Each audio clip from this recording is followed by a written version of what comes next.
Gerakan berbagi untuk warga yang diprakarsai Kepala Badan Intelijen Negara Daerah Kabinda Sulsel merupakan salah satu program yang bertujuan meringankan beban masyarakat di masa pandemi, di mana bantuan sembako dibagikan langsung ke masyarakat yang sedang melakukan aktivitas di jalan. Wali Kota Makassar Muhammad Ramdan Pomanto sangat mengapresiasi kegiatan tersebut, terbukti dengan terjun langsungnya Dani membagikan sembako ke masyarakat terdampak COVID-19 di sepanjang Jalan Ratulangi dan Mungin Sidi pada Jumat sore 6 Agustus 2021.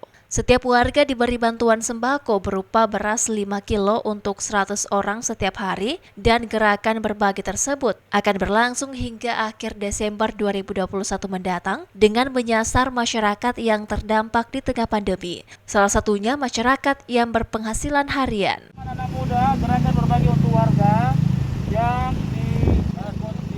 diprakarsai oleh Kabinda ya untuk bagaimana meringankan beban masyarakat ya di luar bansos resmi ya.